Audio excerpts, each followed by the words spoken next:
Okay, so last week we continued. We finished our study of Ephesians 4, and this week we are going to start Ephesians 5. We're going to do an in-depth study on Ephesians 5.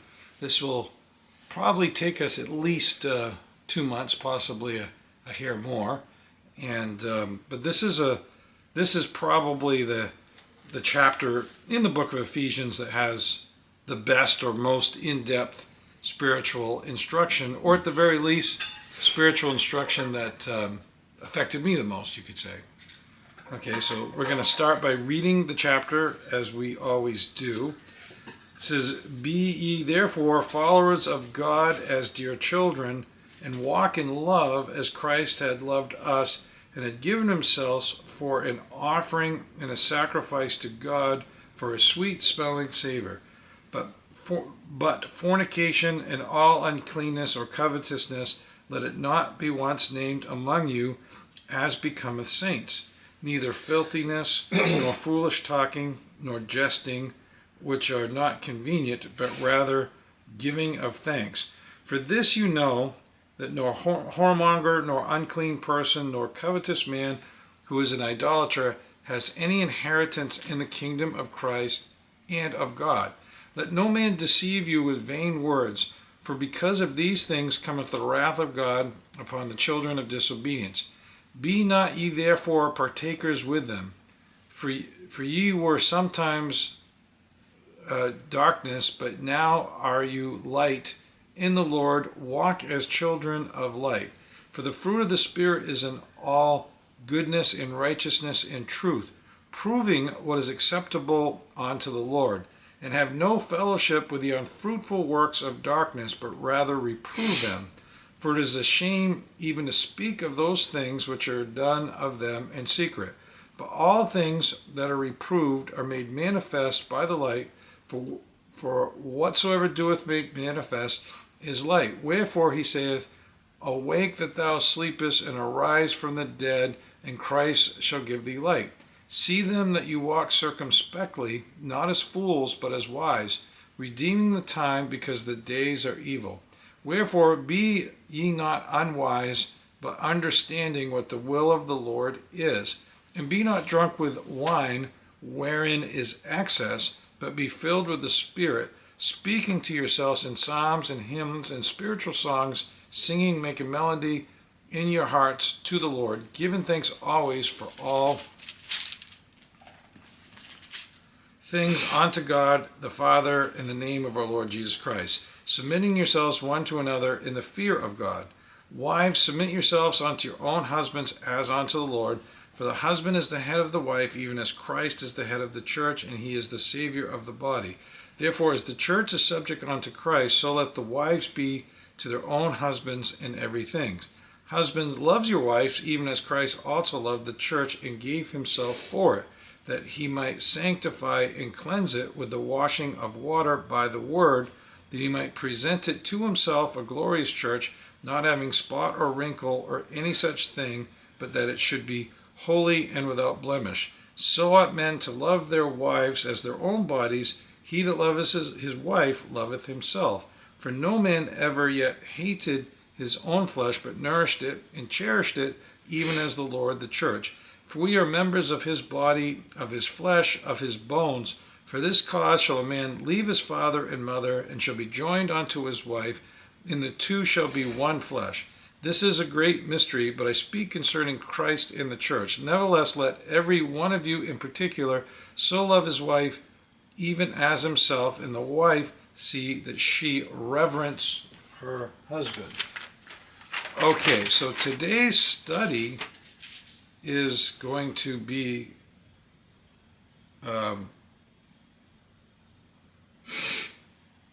we get two verses 1 and 2. Okay, where are we in verse 2? Let's see, A, B, C. Actually, no, it's verses 1 to 5. I'm still a little burnt out. Okay, let's review verse 1. Okay, be therefore followers of God as dear children.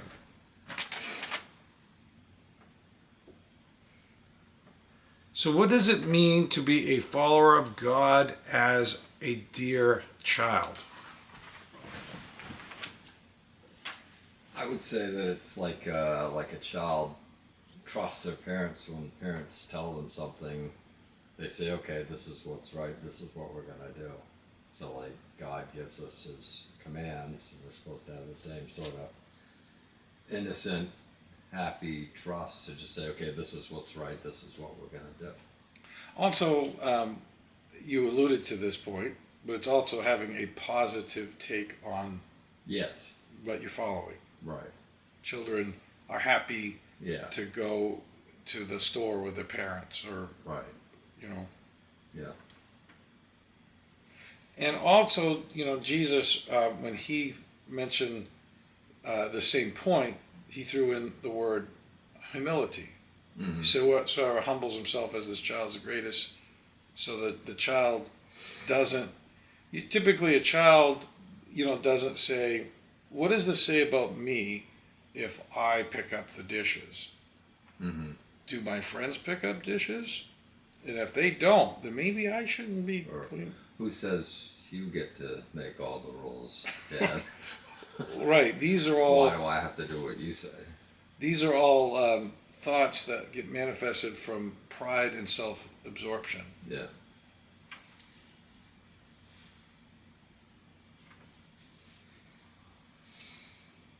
Oh yeah, which leads to my next question. Are children concerned about creating a self-image? No, not at all. So when you see your 2-year-old, are they thinking, what does this say about me if I scream too loud when I'm not getting my candy? No, I mean, they are focused on what they enjoy and what they don't enjoy, but it's got nothing to do with how it appears.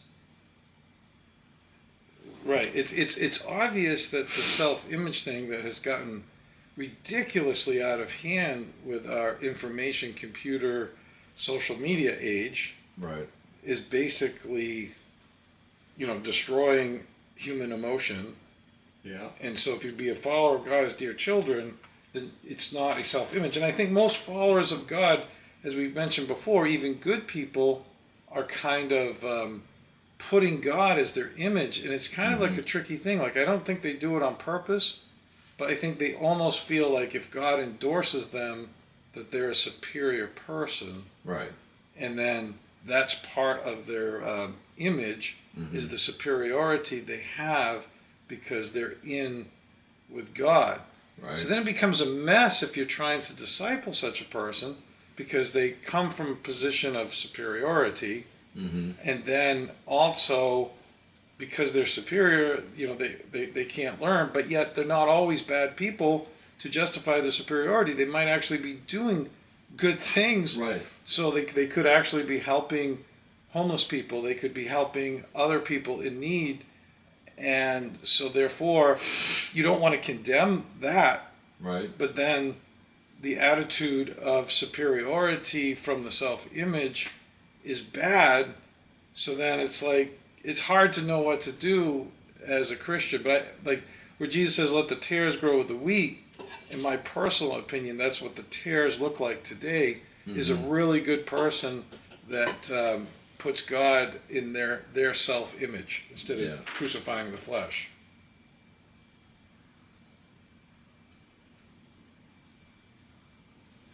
Okay.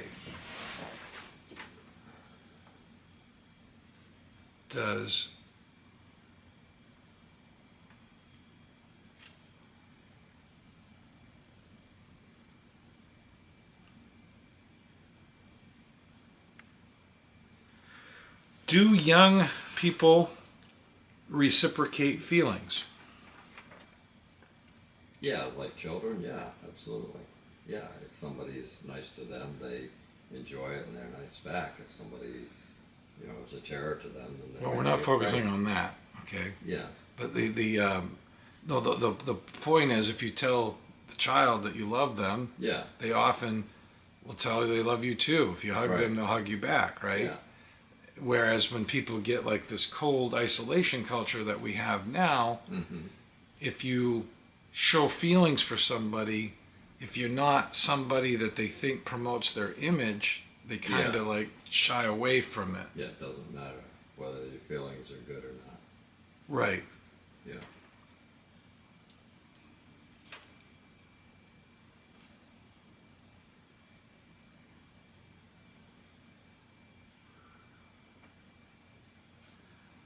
Do young children worry about the impact that you might have on their future opportunities? Do they think, okay, if I'm nice to this person, I might not get my peanut butter cup tomorrow?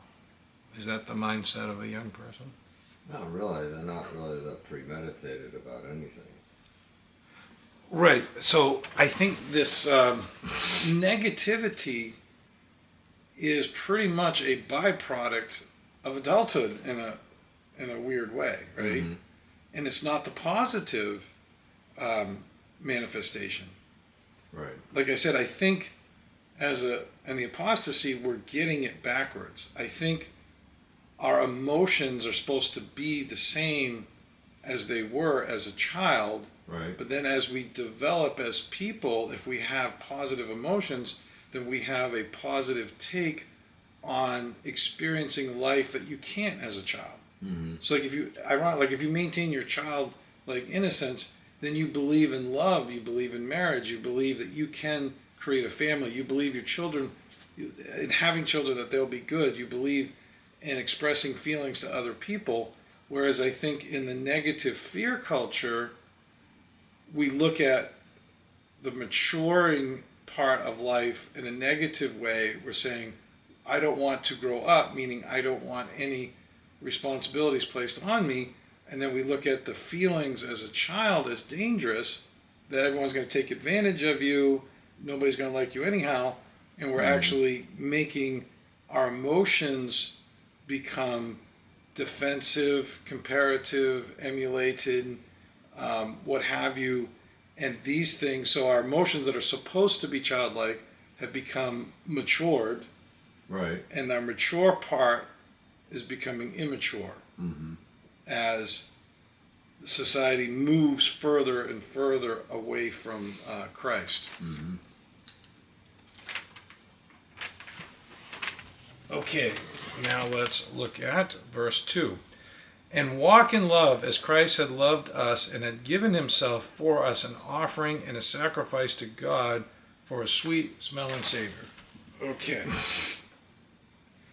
So, what does it mean to walk in love?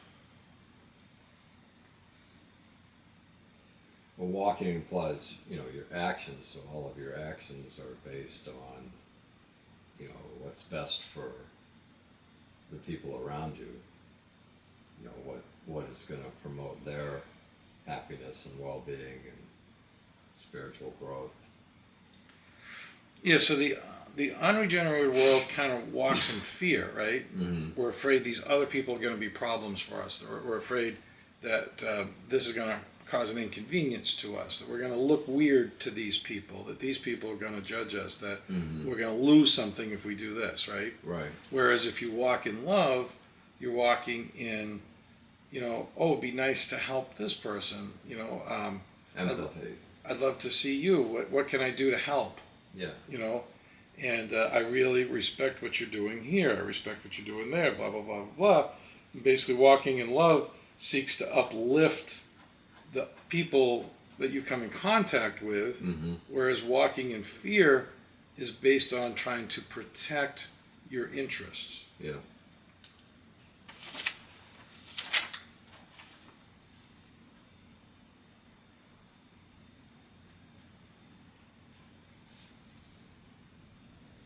So if your main connection of communication is complaining, can you still walk in love if your dominant communication skills is complaining?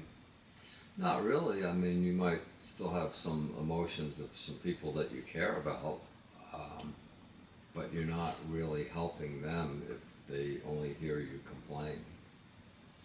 Yeah, I think in the modern age, complaining has gotten out of hand, and I think part of the reason is that, like, if you turn on the news, right? Yeah. They're not going to say, okay, there wasn't one accident or traffic jam on Loudon Road today. Right. You know, they'll say there was a fatal accident on Interstate 93 and 4 people died, right? Mm-hmm. And so, you know, you typically don't watch something that mentions the status quo. Now, Right. it'd be nice if righteous people made the news.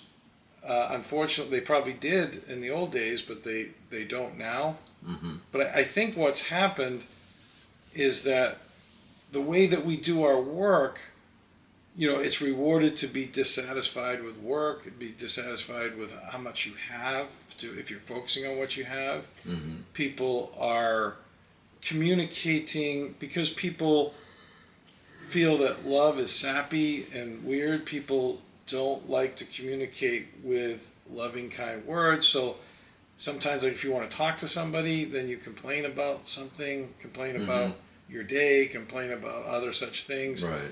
And then, so it's become a focal point of conversations. It's become, in the entertainment world, comedians make light of things that they're dissatisfied with, which is a form of constant, complaining. And complaining, basically, even if you're not intending for this to be the case, it inspires selfishness. It inspires self-absorption. It inspires greed because discontentment inspires greed. Yeah. So if you're walking in love, you're more content with what you have in life. And if you're coveting things, you're coveting joy, goodness, and peace, not necessarily things to be upset over. Mm-hmm. And I think in 2025, we need to overcome the barrage of complaining that is commonplace on the web, in the news, or in the workplace. Mm-hmm.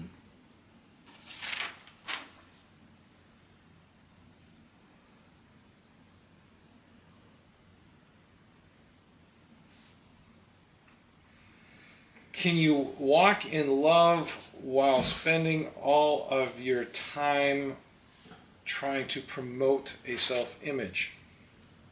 Definitely not, because I mean, if you're spending all your energy promoting the image, you are focused on yourself, and it's impossible to love someone else while you're focused on yourself. It doesn't work. Yeah, well, one of the most brilliant things in Christianity is Paul's teaching, not right here specifically, is crucifying the flesh, self-denial, right? Right. Then Jesus teaches it as well when he says to take up your cross. And so it's not a punishment because you're a sinner, which some people might think. It's actually a deeper way to live. So the big bondages of sin on the human psyche is the fruit of self-absorption. And so therefore, if you spend your time obsessing about a self-image, then that's the opposite of self-denial. Yes. Now, one thing I've prayed about, and I'm a little surprised, I don't have the answers to this, because in this apostasy, some of the aggressive people that are obsessed over looking good on the surface tend to have more feelings than the modest people. But if you go into the church age, the opposite was true.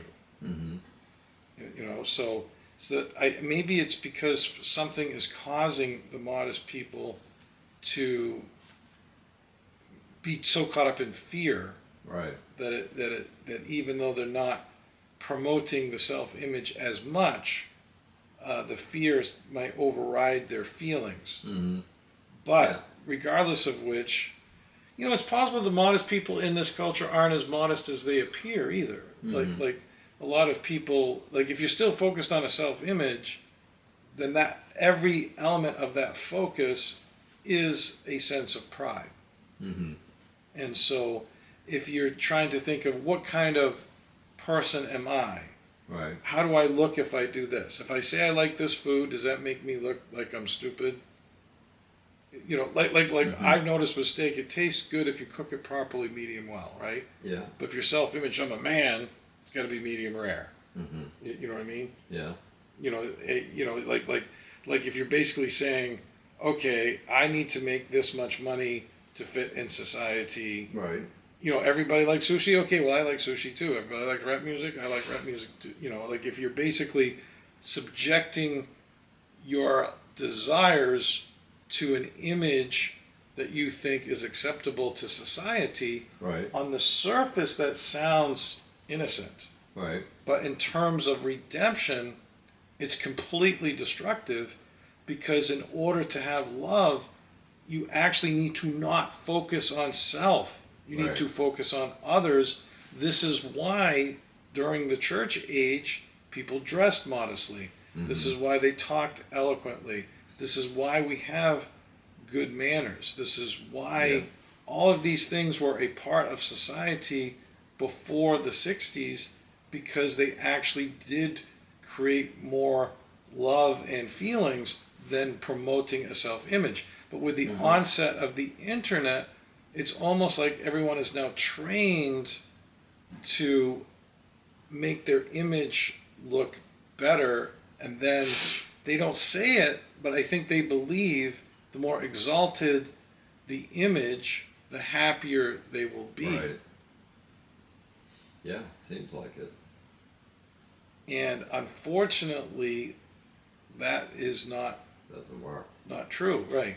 You actually need genuine feelings, genuine love of people in order to have true feelings. So like if you are a celebrity and millions of people love you, they don't really love you. They love an image, Right. and they're trying to promote their image because your image is bigger than theirs, Yeah. and they're hoping for gain. And we do need gain from people. Like we do, like, need money to survive. We do need support of each other. Yeah. But we got to try not to make the gain a primary motivation to what guides us. And I think in a personal family setting, we really shouldn't be focused on gain hardly at all. Right. But once you promote that image, even if you were born with a very good nature as a good person, you're actually selfish without even realizing it, because the manifestation of that focus creates selfishness, even if you're a decent person naturally. Yeah.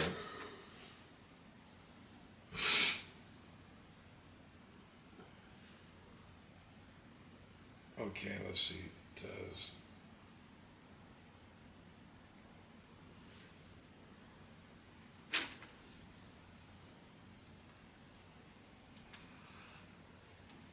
So, in order to walk in love, does this encompass expressing emotion in loving words? Well, yeah. I mean, if your love is a secret, then does it really help anybody? I mean, people need to know how you feel. You need to be able to edify people with your words of love. And it's part of that action. You're not walking if you're not expressing it. So I think when you're obsessing over a self-image, then you actually, it's tricky, because you then say, okay, if I love this person, it makes me look good. Right. So then if you're expressing love, if you're really bad on the self-image, then your love is a validation of self. Like, Right. I'm good because I like this, even if you're a good person, right? Right. Like, I feel guilty because I had in my heart to help this family at T-Bones, and then I just didn't. I think they're probably rich, but they have these Down syndrome kids. I don't know if they adopted them or if they're just saints, right? Right. Or both, maybe both, right? Yeah. And I forgot where I was going with this because I'm a little bit burnt out. But like, if you take somebody that, it would have been better if I actually did what I wanted to do, Mm-hmm. and then show these people how much I appreciate what they're doing. what they're doing, even if they didn't need the money. What my thought was, I'm Yeah. going to go pay their bill. Yeah. Instead, I didn't. Okay, so the point is, some people will actually. Oh, now I remember the point. Is for those of you watching the video, I just finished my season. I'm still burnt out. It will change next week. But is that they might actually do something good like that, Mm-hmm. help a Down syndrome person to say, I'm the type of person that does this. Right. And so, but in a lot of cases, they can say, I like this celebrity because I'm so refined. I like that type of music, or basically they're expressing their feelings in a way to promote how good they are and how well received they are by other people. So even though they're still good in that, even though it's better than someone that doesn't have goodness in their self-image, Yeah. it's still a little leaven leavens the lump. It eventually destroys what they're doing because everything is contingent on what's popular. Like you can see in the political world, this became a disaster with the Christians. They then, support, Donald Trump, and then it's okay if he's been on Epstein Island. It's been okay if he's cheated on his wife. It's okay if he's exploiting billions of dollars from taxpayers. It's okay. It's okay. It's wonderful that he don't take a salary, but he's going to sue the Department of Justice $246 million. All of these things become okay because this is so like initially it was, this is the guy that's supporting Christian values. Right.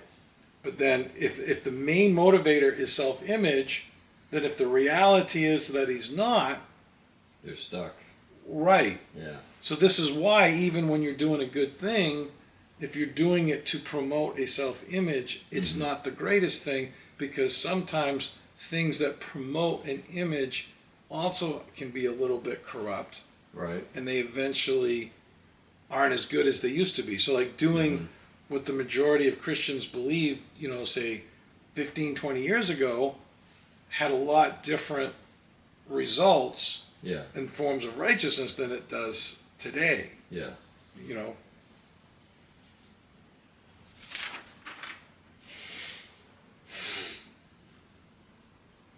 Okay.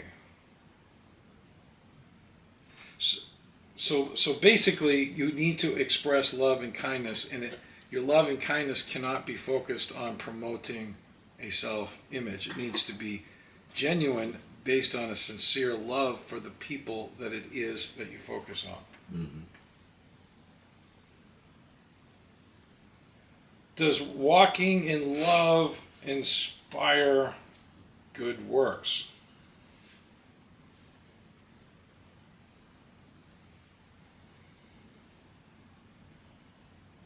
Yeah, well, I'd say essentially walking in love is what good works is. I mean, everything that.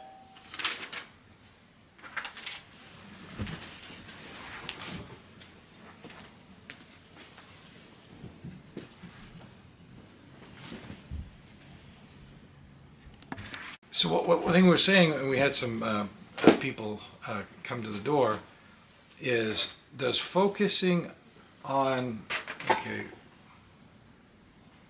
let's see. So okay, if we go back to the verse, because we got interrupted. Okay, it says, and walk in love, right? So if you're walking in love, how does that tie into good works? Yeah, so I would say that basically walking in love is what good works is.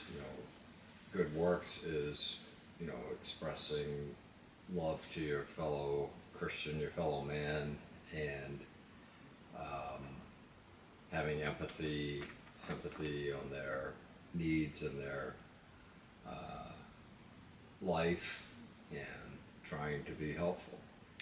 Yeah, I don't know how many years it was because it predates me as a Christian, but so 20 or 30 years, the Christian community was condemning good works, even though they were still doing some good works, which was a good thing.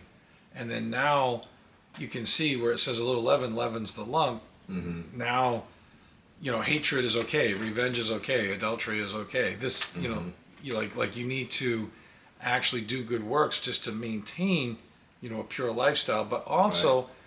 if you love somebody, you do good things for the person that you Yes. love. So part of becoming born again and being a new creature is that the new creature is in their heart they naturally live their life doing good works. Right. You don't become a new creature just based on saying, I know that I'm saved, so everything I do doesn't matter. Right. And it seemed compelling to many millions of people. Mm-hmm. And it's true that you don't need good works to be saved, but if you are saved, you do good works. Right. Like you don't need to be a Christian in order to be humble. Mm-hmm. Like there are plenty of humble people that aren't Christians, but you Right. can't be a Christian and not be humble. Right. So Yeah. there's a lot of things that go with that. But you do actually, ironically, need to humble yourself in order to get saved. Right. It's true you don't have to do good works in order to be saved. Mm-hmm. But unless you're the thief on the cross, Right. you're going to have to do good works if you are saved. Right. Yep.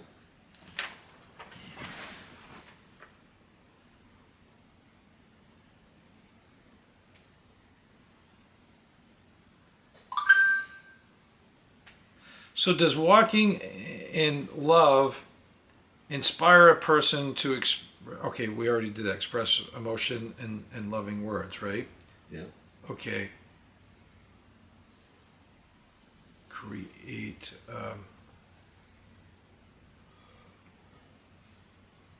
Now, how does walking in love create inspiration for others?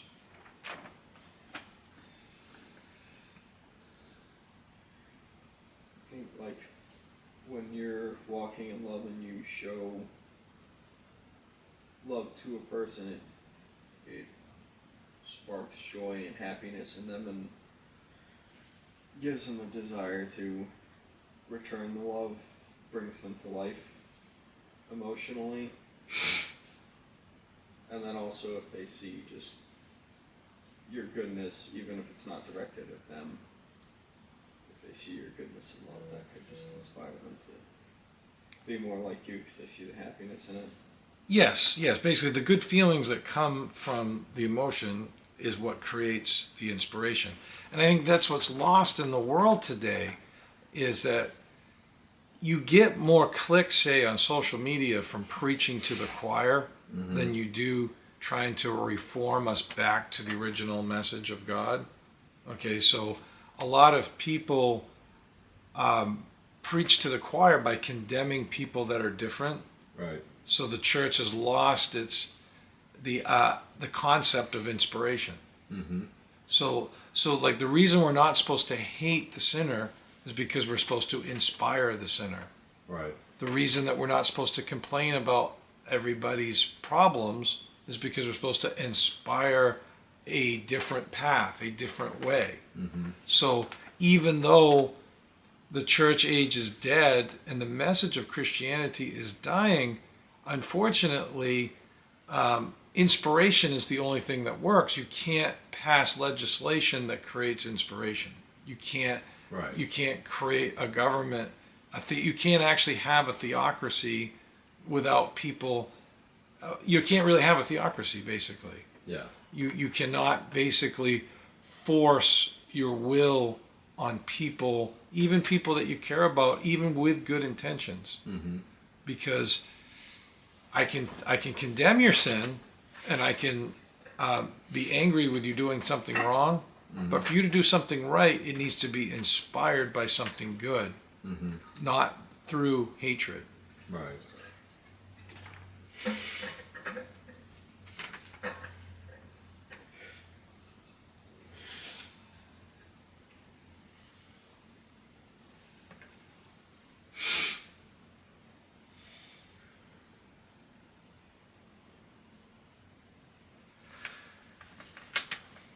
Okay, so what does Jesus mean when he says here? Let me go back to the verse. Walk in love. When it says that he had given himself for an offering. Since he gave up his life in order to benefit and save us. So that's how we're supposed to live our life for others. We give up our. I mean, this is totally true what you're saying, but I think the wording here is geared towards having a little bit of a knowledge of the law. Can you incorporate the law into your answer? What is an offering? Oh, I'm sorry. Okay. Yeah, so the offering is the payment for the sin. It's a sacrifice, okay? Right. So if you take the offering, you like a burnt offering is the one I remember the most, the one that's the most significant. Yeah. Is they brought the cow into the temple and they killed 100% of the cow. Right. Okay, so we are to present ourselves as burnt offerings, which means that we are to dedicate 100% of ourselves, which Jesus did himself by offering himself up on the cross, is 100% of ourselves to love, goodness, virtue, and peace and his word. Yeah.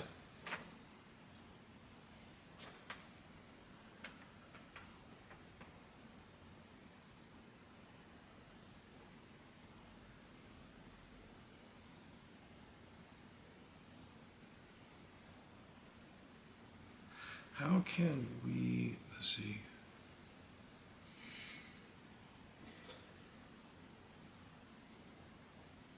So how do you give yourself as an offering?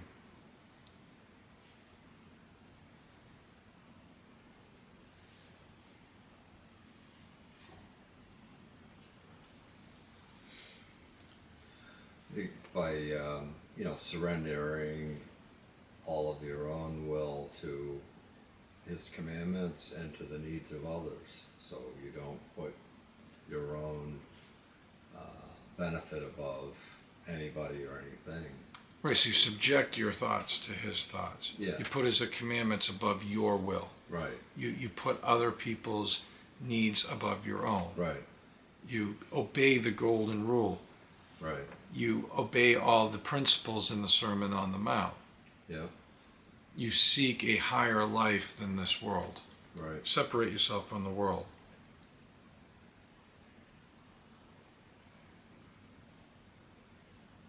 And the type of offering that we represent, in my personal opinion, would be the burnt offering, but perhaps all of the offerings in one way or another.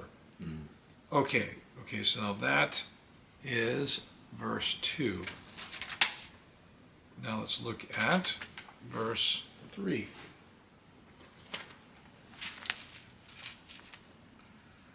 It says, but fornication and all uncleanness or covetousness, let it not be once named amongst you, as becometh saints.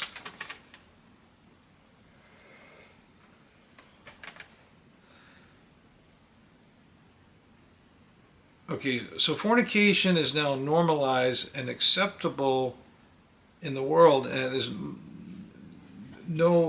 no longer condemned in society. Most people, I almost think the opposite is true. I think, like in the past, you would not want to say marry somebody that wasn't a virgin, whereas now I think you would be looked down upon if you were a virgin. Mm-hmm. And I think it started in the world, but I'm not 100% sure, but I strongly suspect it's common in the Christian world as well, or most of the Christian world as well. Maybe not with the Mormons or people like that, but I bet in the evangelical world it's become normalized. And the problem with fornication is that with love comes a commitment. So if you fornicate without a commitment, then you're taking away from the ultimate love. Mm-hmm. But then, when everybody's doing it, nobody's expecting the commitment. This is another interesting thing, is that when the apostasy gets really bad, then the effect of the sin becomes less. And you got to make sure just because the effect of the sin is less doesn't change the principle of the commitment. Mm-hmm. So it might not harm somebody today as much as it did in the 50s, but it's still, but you can't actually get back to the love of the 50s without taking the commandment seriously. Mm-hmm. Now let's see.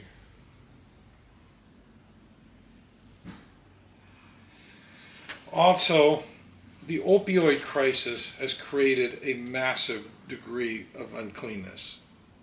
Like many people, like nobody's actually treating the body as a temple. Even the people that look like they do are doing all kinds of supplements and weird stuff, right? Mm-hmm.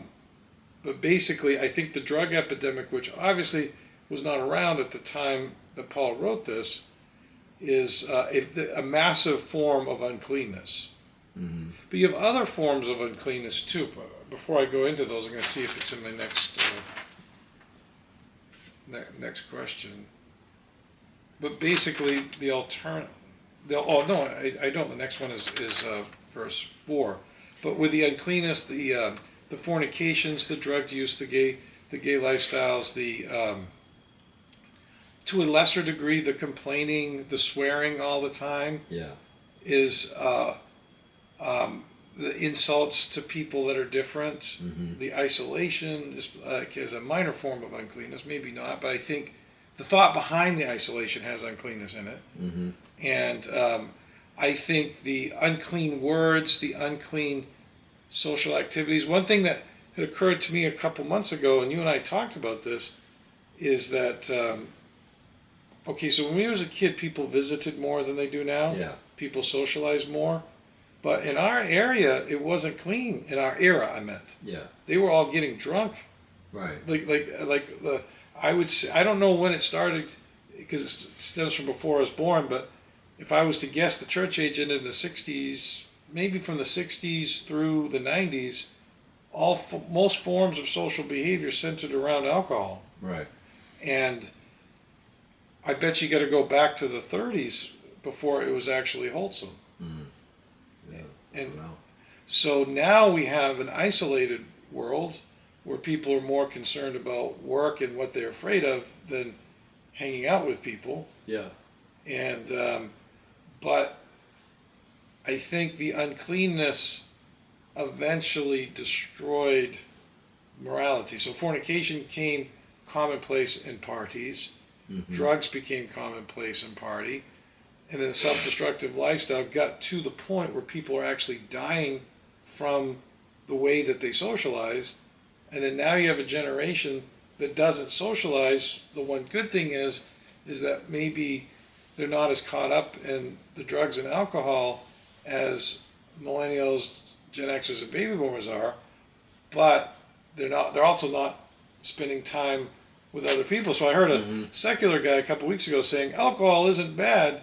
He says we used to, it created a lot of socialization, a lot of friends. Nowadays people are depressed because they don't drink. It's funny because it's like, come on, you can do the good that we did with alcohol without alcohol. Right. Yeah. And then I remember throughout the 90s and early 2000s, people would use alcohol as a synonym for fun. If someone says, I like having fun, that meant I like to drink. Yeah. Right. I'm glad that that's not true now, but it was, it's weird. I mean, you don't need alcohol to have fun. Right.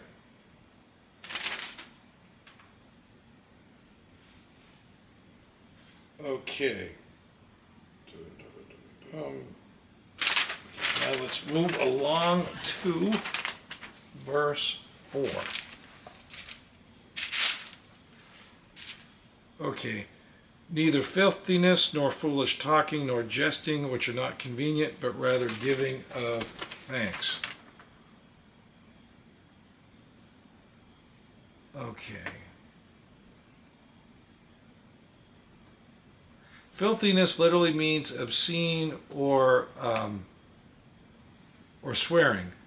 Today, even politicians are swearing a lot, and people have people are not really trying to speak in a dignified way now that we're in the end of the year 2025.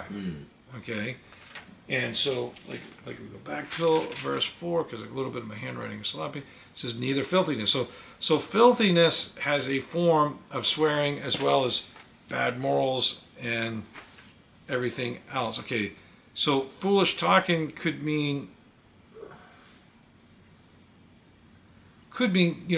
conspiracy theories, complaining things that are not true, basically just saying things that make you look good that have no substance to them, is a form of the foolish talking. Also not taking anything seriously. And this problem has its roots in the 90s because fun became equated with alcohol, right? Mm-hmm. So then being serious was considered bad. They say, don't take life seriously, right? Then the Bible says to be serious, but it also says to not forsake the assembling of ourselves together, right? Right. So we're supposed to be serious people that express love, whereas we got into being drunkards that aren't serious, and then we thought that drinking was happiness, and happiness was not taking life seriously, which then implies that being responsible is bad because it makes you a serious person. Or taking studying the commandments is bad because you're too serious. Yeah, now you're too uptight. Right. So then by ignoring these things because of those things, we now have this world that we live in today where we have this battle where everybody is condemning everybody that's different. Yeah.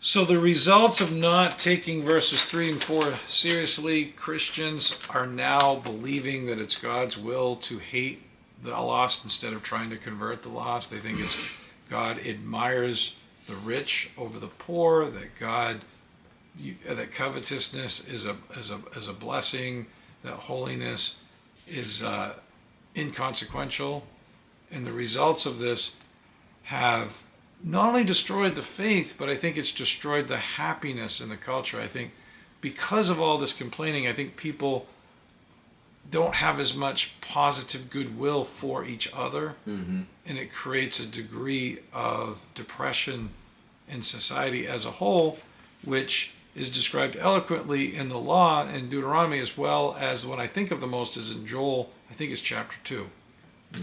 And so now that concludes this week's Bible study. We'll pick up on verse 5 next week. Dear God, I pray that everyone that hears this message learns to take holiness and purity seriously and see the importance of it, how it ties into a meaningful life and a spiritual redemption. In Jesus Christ we pray, amen.